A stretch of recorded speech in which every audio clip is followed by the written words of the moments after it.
welcome back to 417 Saw Shop. Hey everybody, welcome back to the shop. This is my beautiful assistant Hadley. It's my little daughter. Hello, and everyone. I wanted to show y'all something really quick. This is the band cutter from Joe Hartness, HMWF work saws. Yeah, if I didn't butcher that, sorry Joe. This is a little mandrel he sells. It works great. This is a smaller one. This is a 2511 cylinder. If you can see it, the band's been cut on it. See if we can try to get it in there. And anyway, so these work really well. I've got a lathe, but it takes forever to chuck up these things in a jig for just such a small cut. So basically what you do is you take your straight edge. There's a set screw right here.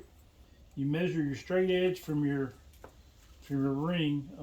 I made the rings for the 2511 just because I had the stuff handy to do it. You put the thing in your vise. You measure your straight edge off of the tip of the cutter with this. This is almost the exact diameter of the bore, this little spacer ring.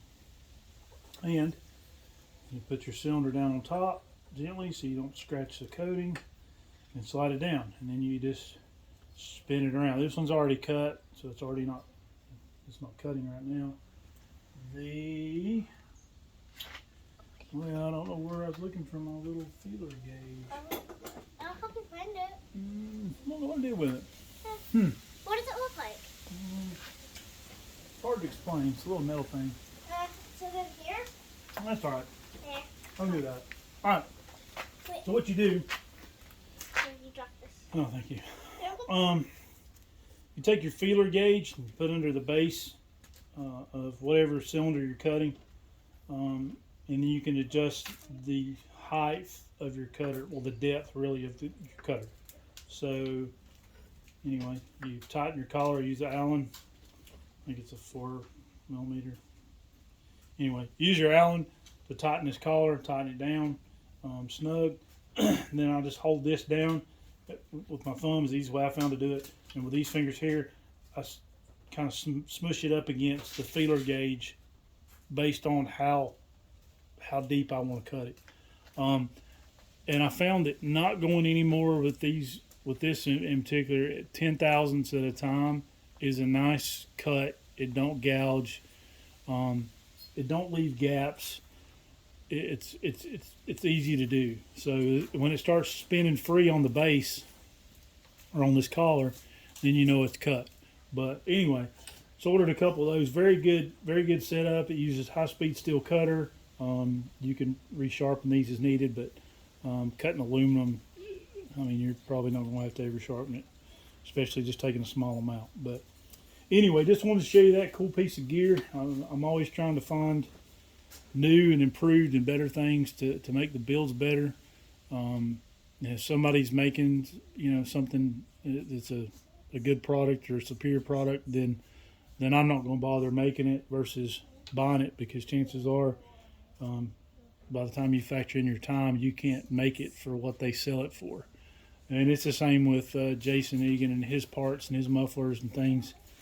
I've made them in the past, and I've got a stamp jig that I can stamp out flanges, for like Husqvarna's and stuff. But in all reality, if I was going to try to build one for steel or some of the other saws, I can't buy the steel to produce them for what he sells them for. So I mean, it's just, I'm not going to reinvent the wheel. If somebody sells a more premium product or something that makes workflow in the shop a little better, and especially these smaller cuts on these top handle saws, you're not cutting a whole lot unless you just want it super hot, which I really don't suggest in a top handle.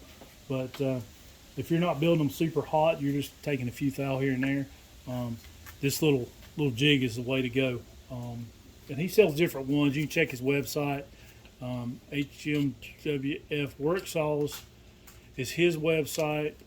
Joe Hartness is his name. He's on Facebook and some other places. Also YouTube. And Jason Egan is EganPerformanceSaws.com.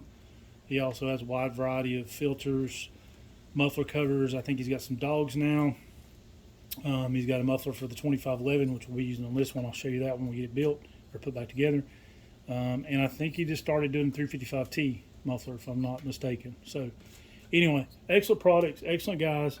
I strongly recommend their stuff. And if you're going to do this once or get into doing it all the time, it's well worth the investment, especially if you've ever made a jig and then chucked it in a lathe. You'll know exactly what I'm talking about, because it sucks. I mean, it takes a long time to get it dialed in, dead nuts, like I dial them in using a jig on a lathe. Now, if you're doing a bigger saw or taking more than 10 or 15 thou, it might pay off. But I got excellent results all the way up to the bore. No gaps, no gouges. I mean, it's a great result. This is the only one I've done with this particular saw with them, but in the future I'll do some more. But anyway, thanks for stopping in. Tell them bye, Hadley. Bye. Well, tell the camera. You can't tell me. Hello. Bye. Tell them bye. Thanks for stopping in. Bye. Thanks for stopping in. Thanks, guys. Hope you enjoy it. Bye. Oh, hit the like, subscribe, so we can do more fun stuff. If it's something y'all enjoy, you're not on camera, Hadley. There you are. And also, if you want to see me again, like and subscribe. Yeah, we can have our little assistant maybe come help us. She's out of school today. Yes, But anyway, it's she's been dying to do a President's video, so Yes, like, I- guys, I appreciate it. We'll be back with you with some more stuff. If there's something y'all want to see, particular saw, particular build, particular part of the build, I'll try to get what I can. YouTube to me is secondary. We have fun with it. My customers and the quality of my work comes first. So anyway, oh, there was a feeler gauge laying out there in front of me. Anyway, feeler gauge. It was a snake had bit me. Yeah, I got to get this shop cleaned up. It's been chaos. But anyway, thanks, guys, for stopping in. Like and subscribe.